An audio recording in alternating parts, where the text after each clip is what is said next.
क्या आपको पता है कि फुलेरा दूज ऐसा दिन होता है जब बिना मुहूर्त देखे भी शादी, व्यापार, शुभ कार्य किए जा सकते हैं और इस दिन राधा कृष्ण की पूजा से जीवन खुशियों से भर जाता है। जय श्री राधा कृष्ण भक्तों, आज की इस वीडियो में आपको बताने वाली हूँ फुलेरा दूज का महत्व, शुभ मुहूर्त, पूजा विधि, कथा, उपाय और पूरी जानकारी। इसलिए वीडियो को अंत तक जरूर देखिए। भक्तों, फुलेरा दूज हर साल फागुन मास के शुक्ल पक्ष की द्वितीया तिथि को मनाई जाती है। इसी दिन से मथुरा और वृंदावन सहित पूरे ब्रज में होली की शुरुआत हो जाती है। कहा जाता है, जहां राधा कृष्ण का नाम हो वहां खुशियों का धाम हो। फुलेरा दूज भगवान श्री कृष्ण और राधा रानी को समर्पित पर्व है। इस दिन श्री कृष्ण ने फूलों की होली खेली थी, इसीलिए इसे फुलेरा दूज कहा जाता है।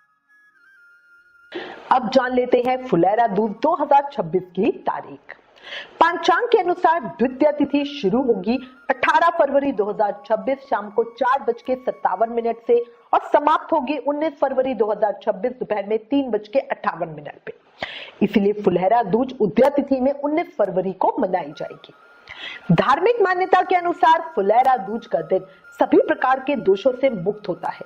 इस दिन विवाह, सगाई, रिश्ता पक्का करना, गृह प्रवेश या अन्य मांगलिक कार्य बिना किसी विशेष मुहूर्त के किए जा सकते हैं। इसे अबूझा मुहूर्त कहा जाता है, यानी ऐसा दिन जिसमें अलग से शुभ समय देखने की आवश्यकता नहीं होती। इस साल फुलेरा दूज पर पंचक का प्रभाव रहेगा। 19 फरवरी को सुबह 9:05 से पंचक शुरू हो जाएंगे। मंगलवार से प्रारंभ होने के कारण इसे अग्नि पंचक कहा जाएगा। ये पंचक 21 फरवरी तक रहेंगे। हालांकि फुलेरा दूज का दिन स्वयं में शुभ माना जाता है, इसीलिए मांगलिक कार्यों के लिए इसे अच्छा ही माना जा रहा है। अब जानिए शुभ मुहूर्त। ब्रह्म मुहूर्त सुबह 5:14 AM से 6:05 AM तक है। अभिजीत मुहूर्त दोपहर में 12:13 PM से 12:58 PM तक है। गोधूली मुहूर्त शाम को 6:12 PM से 6:37 PM तक है। अमृत काल दोपहर में 1 से 2:34 तक है।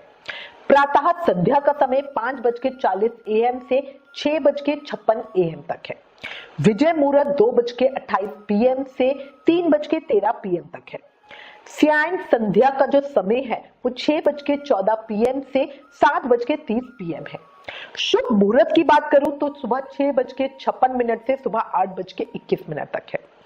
चर मुहूर्त सुबह 11:10 AM से दोपहर में 12:35 PM तक है।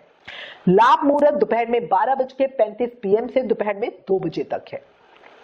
इन समयों में पूजा करना बहुत फलदायी होगा।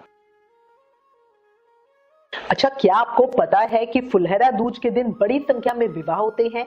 फुलेरा दूज को अबूझा मुहूर्त कहा जाता है, यानी इस दिन विवाह के लिए किसी ज्योतिष गणना की जरूरत नहीं होती। यही वजह है कि ये दिन बहुत सी शादियां होती हैं। इसे सर्दी की मौसम का आखिरी शुभ दिन भी कहा जाता है। इस तिथि को विवाह करने वाले युगल जोड़ों के बीच अपार स्नेह और दाम्पत्य का मजबूत रिश्ता बनता है। भक्तों, कहा जाता है, सच्चे मन से जो पूजा करे उसके जीवन से हर दुख हरे। अब बात करते हैं फुलेरा दूज के महत्व की। ये पर्व बसंत ऋतु के आगमन का प्रतीक है। चारों ओर फूल, खुशबू और प्रेम का माहौल रहता है। मंदिरों में फूलों की होली, माखन मिश्री का भोग और विशेष आयोजन होते हैं। इस दिन किए गए शुभ कार्यों का अक्षय फल मिलता है। देखो, वैसे तो फुलेरा दूज का दिन ही बेहद शुभ है, लेकिन पूजा के लिए फुलेरा दूज के दिन गोधूली मुहूर्त सबसे उत्तम माना गया है। पूजा के समय रंगीन और साफ कपड़े पहने, काले और नीले रंग के कपड़े पहनने से बचे। गुलाबी रंग के कपड़े फुलेरा दूज के दिन पहनने चाहिए। वैवाहिक जीवन में आ रही परेशानियों को खत्म करने के लिए पूजा के समय पीले रंग के कपड़े पहनने चाहिए। पूजा के बाद सात्विक भोजन ही ग्रहण करें। पूजा के लिए राधा कृष्ण को बढ़िया पंचामृत से स्नान कराएं और फिर उनका सुंदर श्रृंगार करें। सुगंधित फूलों से उन्हें सजाएं और सुगंध, अबीर, गुलाल और इत्र अर्पित करें। प्रसाद में सफेद मिठाई का भोग लगाएं। किसी कारणवश अगर आपका विवाह नहीं हो रहा या फिर आपके जीवन में प्यार की कमी है तो आपके लिए फुलहरा दूज का दिन बहुत महत्व रखता है। आपको इस दिन भगवान श्री कृष्ण और राधा रानी की पूजा करनी चाहिए।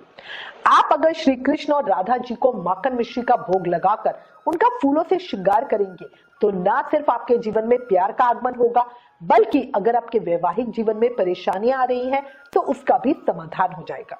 माना जाता है कि जो लोग इस फुलहरा दूज के दिन विवाह करते हैं उनका रिश्ता मजबूत होता है और वो दंपति जन्मों जन्मों के साथी बन जाते हैं। फुलहरा दूज के दिन हमें अपने घर में राधा कृष्ण की बढ़िया पूजा अपने पार्टनर के साथ मिलकर करनी चाहिए। साथ ही अगर आपकी शादी नहीं हुई और आप किसी से प्रेम करते हो तो आप अपने प्रेमी और प्रेमिका साथ में मिलकर फुलहरा दूज की पूजा कर सकते हैं। फुलहरा दूज के दिन राधा जी को श्रृंगार की वस्तुएं अर्पित करें और उनमें से कोई एक चीज अपने पास संभाल के रख ले। ऐसा करने से आपका वैवाहिक जीवन और प्रेम संबंध में आने वाली परेशानियां दूर होंगी। जल्दी ही आपका विवाह भी होगा। आप चाहें तो इस दिन बिना किसी मुहूर्त के भी विवाह कर सकते हैं। फुलहरा दूज पर भगवान कृष्ण और राधा रानी को पूजा के बाद गुलाल जरूर अर्पित करें। माना जाता है ऐसा करने से हमारे घर में हमारे दाम्पत्य जीवन में खुशहाली और प्रेम बना रहता है। बिना कोई कारण आपके वैवाहिक जीवन में कोई समस्या आ रही हो और लगातार घर में कलह रहता हो तो फुलहरा दूज के अवसर पर पति पत्नी को भगवान कृष्ण और राधा रानी की पूजा करनी चाहिए। दोनों की कृपा से आपके जीवन में प्रेम बढ़ेगा और समस्याओं का समाधान होगा। अगर कोई नवयुगल होने वाले जोड़े के प्रेम संबंधों में समस्या हो तो फुलहरा दूज के दिन श्री कृष्ण और राधा रानी को पीले फूल, पीले वस्त्र अर्पित करें।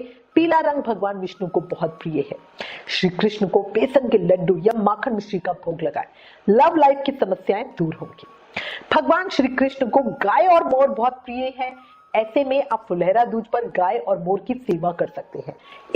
इससे आपको श्री कृष्ण का आशीर्वाद प्राप्त होगा।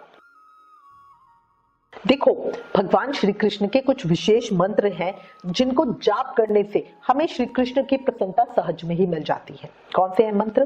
पहला है कृष्णाय वासुदेवाय हरे परमात्मने प्रणत कलेश नाशाय गोविंदाय नमो नमः। इसका आप जाप करिए। यह दूसरा है ओम देवकी नंदनाय विद्महे वासुदेवाय धीमहि तन्नो कृष्ण प्रचोदयात्। इसका आप जाप कर सकते हैं। फुलहरा दूज के दिन सबसे पहले लोगों को ब्रह्म मुहूर्त में उठकर श्री राधा कृष्ण के ध्यान से दिन की शुरुआत करनी चाहिए। इसके बाद सुबह जल्दी स्नान करके सूर्य देव को जल अर्पित करें और श्री राधा कृष्ण को गंगा जल, दही, दूध, शहद से बढ़िया अभिषेक करें। फिर श्री राधा कृष्ण को नए वस्त्र धारण कराएं, विशेष श्रृंगार करें, उन्हें चौकी पर लाल कपड़ा बिछाकर विराजित करें। इसके बाद उनके ऊपर टोकरी से फूलों की बरसात करें। इसके साथ ही नैवेद्य, धूप, फल, अक्षत समेत विशेष चीजें अर्पित करें। फुलहरा दूज पर श्री राधा कृष्ण की पूजा के लिए घी का दीप प्रज्वलित करके उनकी आरती करें और मंत्रों का जाप करें। फिर श्री राधा कृष्ण को माखन मिश्री, खीर, फल और मिठाई का भोग लगाएं और भोग में तुलसी दल अवश्य शामिल करें। मान्यता है बिना तुलसी दल के भगवान श्री कृष्ण भोग नहीं लगाते। अंत में वो भोग लोगों को प्रसाद रूप में बांटे। फुलहरा दूज के दिन मथुरा में फूलों की होली बड़े ही उत्साह के साथ खेली जाती है और इस मौके पे श्री राधा कृष्ण को गेंदे समेत 7 तरह के फूल अर्पित किए जाते हैं, क्योंकि इस दिन वृंदावन में भक्त आमतौर पर राधा कृष्ण के प्रेम को व्यक्त करने के लिए उन पर फूलों की बरसात करते हैं और फूलों की होली खेलते हैं।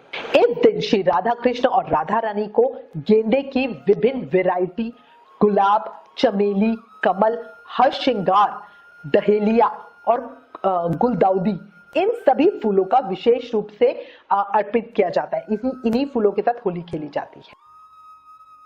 पौराणिक कथाओं के अनुसार भगवान श्री कृष्ण अधिकतर अपने कार्यों में व्यस्त रहते थे, जिसके कारण भगवान श्री कृष्ण राधा रानी से नहीं मिल पाते थे। इसीलिए राधा रानी बहुत दुखी रहती थी। राधा रानी के दुखी होने के कारण प्रकृति पर विपरीत प्रभाव पड़ने लगा। भगवान श्री कृष्ण प्रकृति की हालत को देखकर राधा रानी का दुख और नाराजगी को दूर करने के लिए उनसे मिलने के लिए गए। जब भगवान श्री कृष्ण राधा रानी से मिले तो राधा रानी और गोपियां प्रसन्न हो गई और चारों ओर फिर से हरियाली छाने लगी। भगवान श्री कृष्ण ने एक फूल तोड़ा और राधा रानी के ऊपर फेंक दिया। इसके बाद राधा रानी ने भी श्री कृष्ण पर फूल तोड़कर फेंके। इसके बाद गोपियों ने भी एक दूसरे पर फूल फेंकने शुरू कर दिए। इस प्रकार फूलों से होली मनाने की परंपरा शुरू हो गई। जिस दिन ये सब हुआ उस दिन फागुन मास के शुक्ल पक्ष की द्वितीया तिथि थी। तभी से इस तिथि को फुलेरा दूज के नाम से त्योहार के रूप में मनाया जाने लगा। इस दिन व्रत नहीं रखा जाता, पर प्रभु के साथ उत्सव मनाया जाता है, बढ़िया पूजा की जाती है। बट हाँ, खाना सात्विक ही खाइएगा, तामसिक भोजन बिल्कुल नहीं। भक्तों याद रखिए, जहां भक्ति सच्ची होती है वहां किस्मत खुद रास्ता बनाती है। फुलेरा दूज नई शुरुआत, प्रेम और विश्वास का पर्व है। और इसी के साथ मैं उम्मीद करती हूं इस वीडियो में दी गई जानकारी आपके लिए उपयोगी होगी। अगर आपके मन में कोई सवाल है या सुझाव है तो कमेंट जरूर करें। वीडियो को ज्यादा से ज्यादा शेयर करें। चैनल पर नए हैं तो हमें सब्सक्राइब करें। Please like, share and subscribe. Thank you. जय श्री राधा कृष्ण।